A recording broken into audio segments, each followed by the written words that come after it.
Next Sunday, see Dateline Disneyland on ABC Television Network. That American Bandstand man, Dick Clark, helps Patti Page introduce her two newest recordings. It's musical fun next over ABC Television Network.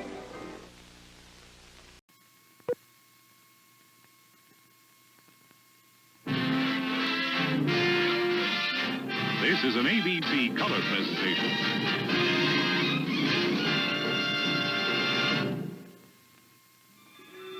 This is a... Hey, look who's working at Burger King. My former magician. His tricks never worked. Magician, make me a Whopper. Make you a Whopper. Okay. You're a Whopper. No, I mean, give me a Whopper. Phew. Now make me a vanilla shake. You're a vanilla shake. Hey, you made me a bag of French fries. Nobody's perfect. Burger King, where kids are king. Here's the Burger King himself. Your Highness, exactly what is it you go to Burger King for? Lunch. Yes, but I mean, is it the Whopper? Thank you. Or the fries? Don't mind if I do. Or the shakes?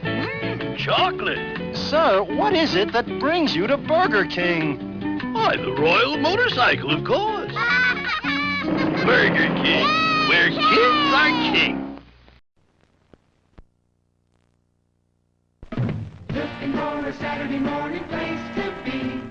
Step inside the magical world of ABC. Button your shoe, we're waiting for you to have some fun.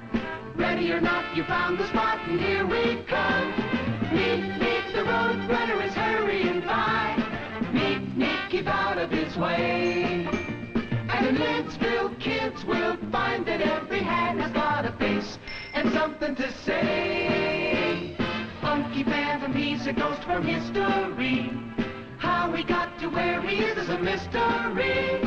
Make a stop at Curiosity Shop and find fantasy is everywhere if it's in your mind. Boom, boom, yeah. Boom, boom, boom, yeah. The Jackson 5 are coming to town. So if you're looking for a Saturday morning place to be, step inside the magical world of ABC. Channel 7, WABC-TV, New York. You're watching Channel 7 Eyewitness News with Ernie Anastas and Roz Abrams, Sam Champion with weather, and the Eyewitness News team. Now, Eyewitness News. Later in Eyewitness News, WNBC Radio will be signing off for good as a channel swap takes place. The sounds of WNBC Radio will be silenced in a few minutes. Garrett Glazer will tell you how they're signing off for good.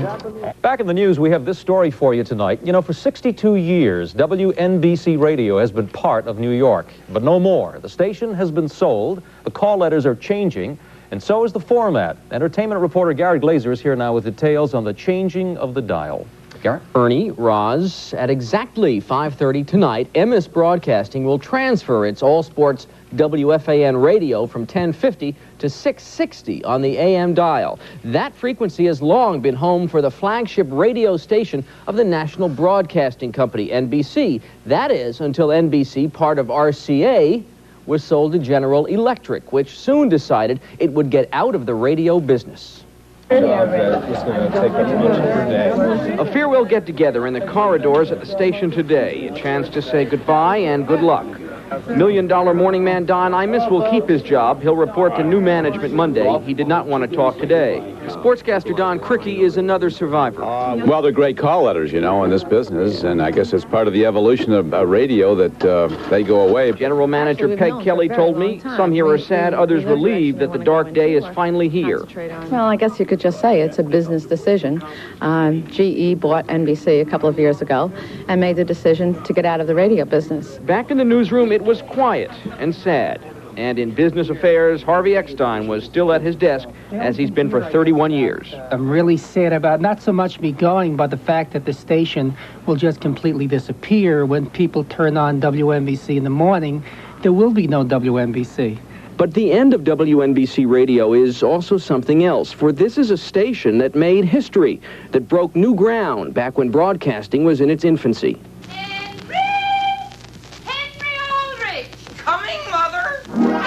The biggest stars in the world worked for NBC Radio: Bing Crosby and Bob Hope, Eddie Cantor, Groucho Marx, Al Jolson, Jimmy Durante, Red Skelton, Fanny Brice, Burns and Allen, Ozzie and Harriet, Jack Benny and Mary Livingston. Everybody dance. Tonight, WNBC air personality Alan Colmes will preside over the final sign-off. I've listened to the station since the early 1950s when Bill Cullen was the morning man. To be the one to preside over the final moments is the greatest honor I've had in my career. But it's so sad to see the dismantling of the radio empire of NBC. This is radio. NBC is synonymous with radio. The company was founded on radio, and this is called Radio City. So to lose that is saddening.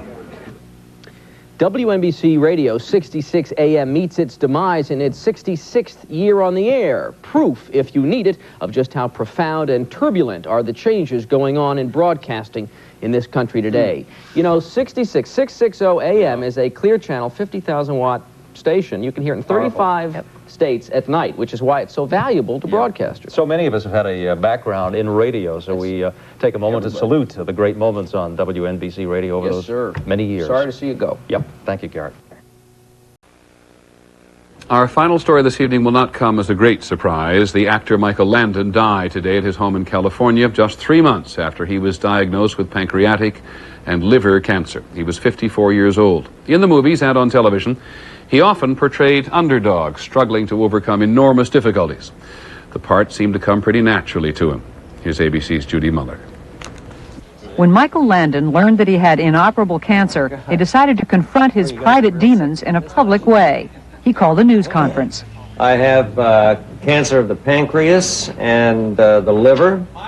Despite the odds against surviving, Landon vowed to fight the disease with as much strength and humor as he could muster. You've got a show, a pilot that's going on, you made for this fall. That's right. Called Us? Called Us. Made it for CBS.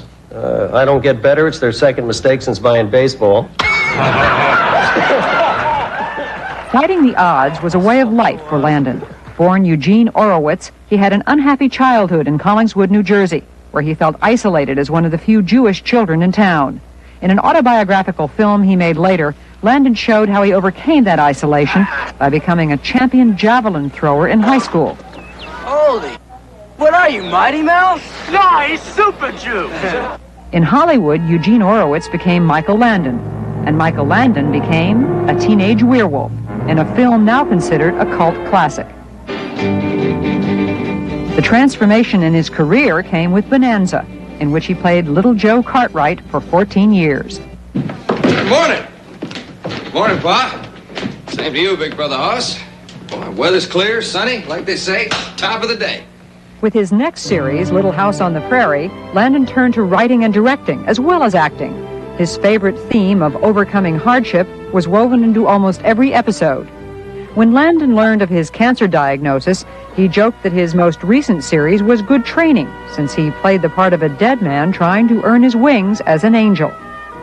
No other male star has had 3 consecutive TV series that lasted 5 years or longer.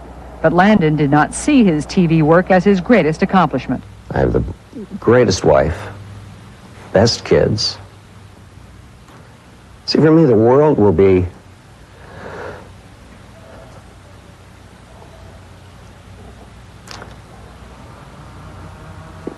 a better place because of my kids. Because they're good people. Landon leaves 9 children by 3 marriages, his wife Cindy, and innumerable fans. If it's to be, it's to be, and it's the beginning of another adventure.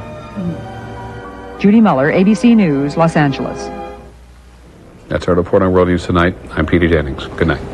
Says a home run at a Yankees game helped her get a heart transplant. We're going to have those stories tonight after Oprah on Eyewitness News at 5. And you guys, I hope you have a wonderful weekend. You as well. Thank you so much, Sade.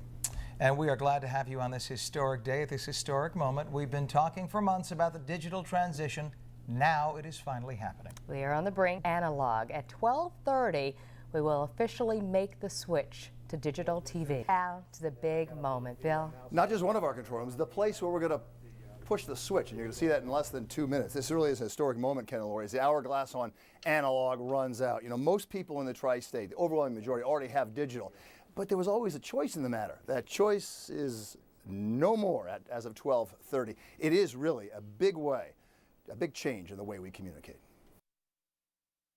It's been more than 80 years since the invention of television, and really, few things have changed our lives more. In the first years of commercial broadcasting, TV was limited to just a few live programs and newsreels, a few hours a day.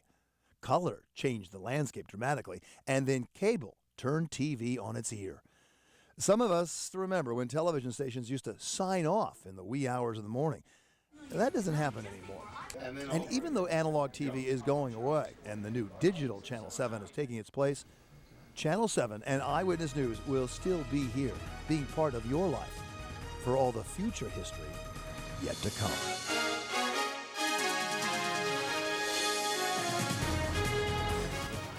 Well, we are getting ready. I'm going to turn my back a little bit to you. We have about 35 seconds until this happens. Now, for those of you who already have digital, who have cable, who have Fios, who have a satellite, you're not going to see anything. We are going to be here the same as we always have. For those of you who have analog, in about 25 seconds, 20 seconds or so, your signal will go off. If you have a converter box, you're going to need to reboot that converter box. We've been talking to you a lot about that. We want no viewer left behind. This is a change in the way we communicate, and in about 10 seconds, the old analog way that has ushered in television for the last 60 to 70 years will be no more. We're going to count down to 4, 3. Bill Beam is going to push the button over here. 2, 1. Bill, push the button.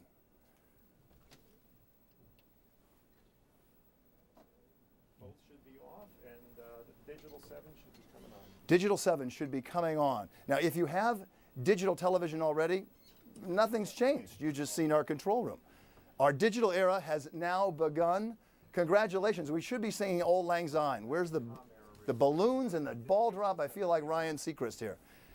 We have, if you have a converter box, okay, yep, it's on. we hope you rescan it, because right now you will not be seeing anything. If you're at work watching this, if you're at someone else's house watching this, and you have a converter box at home, when you get home, make sure that you scan, rescan, and reboot your digital converter box, because that's the only way. Because we've done this signal switch, I'm not going to do all the PhD stuff to explain why you need to do this, but trust me, you need to reboot your converter box so you'll be able to see us and all your favorite Channel 7 programs and ABC and Eyewitness News beginning at 5 o'clock today. This is an historic day, Ken and Lori. We are now 1 minute and 6 seconds into the total digital era. Analog is so pre-12:30. And we say goodbye to that. So I felt a tingle at 12:30. I hope you all did too. Absolutely. We are still the same Channel 7. That's and we right. thank all of you for being here for all these many decades. And we hold hands and march together into this new digital era. And who knows what life has to hold for us. Feel kind of hip, don't you? Now? I feel so cool right now. Yeah. You look so purely high def. Thank you, Bill. All right, sir. And of course, it is an exciting time. We're going to be with you every step of the way. And if you have friends and neighbors, family members who are having problems with the transition, you'll want to pass the information along. Our phones will be here, staffed today and all over the weekend to ensure the viewers can keep watching. The number you want to call, 212-456-7000. That's 212-456-7000. Or you can call the FCC as well. Their hotline, you can go to our website. Thank you for being with us. Have a wonderful weekend. Bye-bye. This day, when a searing tragedy struck in a place parents felt their children were safe. The worst grade school shooting in U.S. history, at least 27 dead, 20 children, 7 adults, including the principal. And the gunman killed himself. And all over this town, in churches like the United Methodist Church behind us, well, the lights are on and they are still open for prayer tonight. And they will be all night. People have been gathering here for prayer, to lean on each other and lean on a belief in something bigger than themselves, to help get through what is just impossible to believe here or anywhere else. The sentiment here echoed in what you're seeing now down by the Washington Monument in D.C. Many members of the Connecticut delegation was there, but this story is really about their home here, Newtown, Connecticut, just 27,000 people. This is a place where people know each other, families know each other. And what happened today is known by all. And it's not just about how many were lost, it's about the age. What is hitting everyone so hard is the reality of these being children that were targeted by a madman. We now know his name. We know he's 20 years old, Adam Lanza. We know that before he came to this school, he shot his own mother, Nancy, in the face, killing her at her home. The looming question is why this man then decided to come to this school. He shows up at a place where they're making gingerbread houses in preparation for the holidays and Christmas presents. Just kids. A man in black enters with a vest and multiple weapons and begins a massacre. It was a clear, crisp, and trouble-free start to the morning at Sandy Hook Elementary School. Kids like Ella Sievers and her mother Amy, Just do the elf dance, but you don't... eager for the weekend and the holidays to arrive. It's Christmas time, right? Where are we, Mom, in terms of Christmas planning? Some shopping, cookie making. We decorated our Christmas tree. Ella, Christmas list made? Mm-hmm. Sent to Santa? Yes. Ella's class was preparing to make gingerbread houses. When you first got there? When I first got there, it was like a regular day. But at 9:41 a.m., the children's day and their innocence is shattered. 6-7 Sandy Hook School. Caller's indicating she thinks there's someone shooting in the building. We heard a loud bang. We thought that something fell. Then we heard another. And then we thought that that was a gunshot. What do you remember? We got to school. We did everything we needed to, and then we heard all this racket. Then we heard them say, "Go in your cubbies." We thought we had to go because something bad was happening. What did the teacher do then? She read us some books, and we talked about things, and they played little games in there. And while that was going on, your teacher was reading you books and keeping you calm. Yeah. She just kept her calm and told you a story. She read us The Nutcracker and another book that was about Christmas. How did you find out, Amy? Well, we got a phone call from the school saying the schools were in lockdown. Lockdown? I mean, what sense does that make to you as a word for your kids' kindergarten through 4 school? Not very good. Police quickly converge on the school, secure the perimeter, and start a painstaking search for the shooter. The police came in. It's like, is he in here? Then he ran out. That included checking every door, every crack, every crevice, every portion of that school. Our main objective was to evacuate as quickly and efficiently as possible any and all students and faculty in the school. It takes an agonizing hour before it becomes clear just what's taking place inside the school. Next come ominous signs. Ambulances are called, stretchers set up. By 10:30 a.m., police and teachers escort groups of traumatized students out of the school, kids who give the first indications of the terrible scene inside. Kids were crying, not really like screaming, but they're all huddling together, and they felt so sick. We all put our hands on other people's shoulders, and then our teacher held the first person's hand, and she let us out. Did you keep your eyes closed? Yes. The whole time? Mm-hmm. And when you opened them, where were you? We were walking down to the fire station. The children are taken to the fire department where frantic parents swarm, desperate to find out if their kids are safe. It was terrifying. I'm still terrified. I think I'm still in shock about it all. I still don't know everything that happened. You're rushing over here and you can't get to where you need to go, and you have to park down here and walk. When a son or daughter is found, the relief is immense. I was so happy. I just hugged her.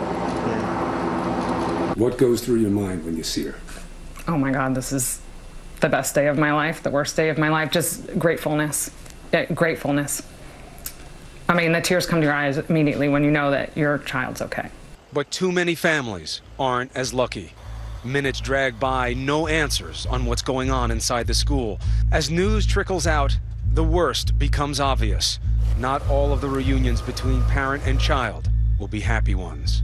Okay, these units in the school, I got bodies here. By 11 a.m., police give the first indications that there are multiple fatalities inside.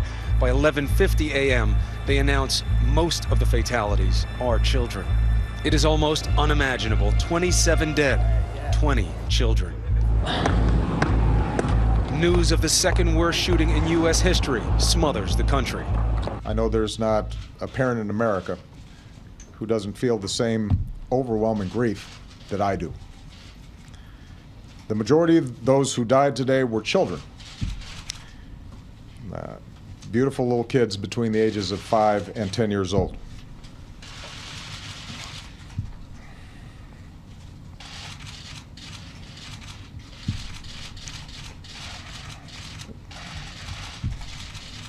They had their entire lives ahead of them. Birthdays, graduations, weddings, kids of their own.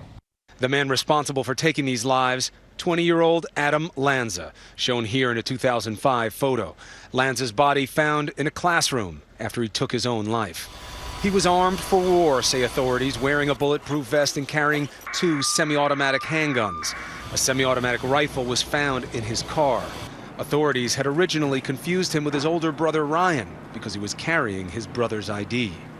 Lanza had apparently shot his own mother in the face before doing what we still can't understand, heading to the school. Principal Dawn Hochsprung, one of those killed, ironically issued a new security alert letter to parents just this fall. Tonight, Newtown residents gather to pray for strength to get over the events that have rocked this small town, as well as the lives of the most innocent among us. Evil visited this community today. Our hearts are broken today for the parents and grandparents, sisters and brothers of these little children, and for the families of the adults who were lost. Our hearts are broken for the parents of the survivors as well. For as blessed as they are to have their children home tonight, they know that their children's innocence has been torn away from them too early. It's not real because it's not here. It doesn't happen here. And you know what? The 6 degrees of separation, we know those families. There will be families and friends that we know. You know some people got hurt, right? Yes. You know that it's over? I didn't know when it was over, and I probably would have never known when it was over. Well, it's over, okay? You know that now? Yeah. And what happened there today happened, and it's over. Okay? And you have to be happy that you're okay. And of course, for the Sievers, so much of why they wanted to come forward is because they feel for the families who are not as lucky as they were to get Ella to come home. And while it is over for that little girl and her family, it's not for their reach into the community, and this is going to be with them for a very long time. They share in that grief. I know that they do. And I think over the next few days, we know we're going to be hearing so many more stories of courage from little children and also from these teachers who held hands and prayed with the children and tried to keep the tragedy from becoming even worse. And I spent the day this afternoon, I spent some time with one young woman who wanted us to know what all the teachers do in that school, how much they care about their children, as she told her story. She is first grade teacher Caitlin Roig, who's taught at Sandy Hook for 6 years, and she suppressed her own fear to make sure her students believed that they were going to have a Christmas, they were going to have a Hanukkah, and they would come through this together. It was 9:35 in the morning when 29-year-old Caitlin Roig began her morning class. When it happened, it was during our morning meeting, and literally right in the middle of that was when it started. What started? What did you hear? The shooting. I'm in the first classroom. And did you know it was shooting? I knew it was shooting immediately. It was just repetitive sounds? Yeah, it sounded like the type of gun that just shoots over and over and over again. And so I heard that, and I knew immediately that something was obviously very wrong. And I got up and I closed our door. It wasn't locked, but I closed it. And I just told all of our students that we had to get in the bathroom. It was all I could think of. I knew we had to be hidden. And how many children? I have 16 students. One was absent today, so 15. 15 frightened first graders. One cramped place to hide. And so you got them in the bathroom? It's probably 3 feet by 2 feet. It's very small. I picked some of them up and put them on top of the toilet. I put one of my students on top of the toilet dispenser. I just knew we had to get in there. And are you layered on top of each other? We were all very, very close. Did they cry? No, if they started crying, I would like take their face and say, it's gonna be okay, show me your smile. Like I really tried to like, and one of my students was, would say like things like, I know karate, so it's okay, I'll lead the way out. Like really trying to be courageous and try to take over, and so obviously I said, okay, well, we really need to stay here right now. We just need to be calm and still and quiet. So even in the first grade, they knew. We were right there. I mean, we're the first room, so we heard it so clearly. They knew something was obviously very wrong. Many members of the emergency service units from this town and the surrounding towns. Did you tell them to be quiet? Did you worry about one of them? No, I told them to be quiet. I told them we had to be absolutely quiet because I was just so afraid that if he did come in and then he would hear us and then he would maybe just start shooting the door. So I said, no, we just have to be absolutely quiet. And I said, there are bad guys out there now. We need to wait for the good guys. As their teacher, I'm their protector. I'm the one who's always there to help them, usually with schoolwork. So for me to have to listen to them say things like, I just want to go home and have Christmas. And, I was just trying to tell them, you will, we're going to be okay, but we have to be positive. We have to think positive. They really said to you, we want to go home for Christmas. Oh, yeah. Yeah. Mm-hmm. Yeah. Or I just want to hug my mom, or just, things like that were just heartbreaking, and like in my mind, because you're hearing, I've never been a part of something obviously anywhere near this traumatic, and so I'm hearing the gunfire in the hallway, and I'm thinking in my mind, I'm the first classroom. Why isn't he coming? I'm thinking we're next, and and in my mind I'm thinking, as a 6-year-old, 7-year-old, what are your thoughts? What are your, and I'm thinking that I have to almost be their parent. Like I have to tell them, so I said to them, I need you to know that I love you all very much and that it's going to be okay, because I thought that was the last thing they were ever going to hear. I thought we were all going to die. And I don't know if that's okay, teachers and, but I wanted them to know someone loved them, and I wanted that to be one of the last things they heard. Not the gunfire in the hallway. It's just so horrible. Horrible. I just wanted my kids and me to live. Like, that's all. I'm not a hero. Like, I was just thinking, where can we go? And it happened to be the bathroom, I wanted us to be okay. And I'm so saddened that there are people who in this situation are not okay. And my heart goes out to anyone who knew them and was a part of their lives. I just can't imagine. How did you know you were going to be okay? What finally happened was the gunfire stopped. The police came and started knocking, and obviously, I was completely beside myself. And I said, I don't believe you. You need to put your badges under the door.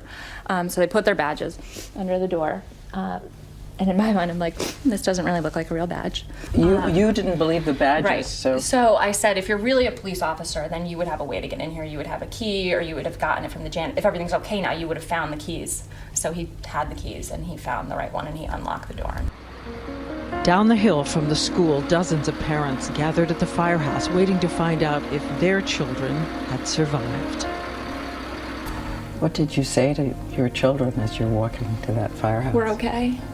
We're okay. It's gonna be okay. Do you wonder who did this? Absolutely. And why? Why? They're innocent children.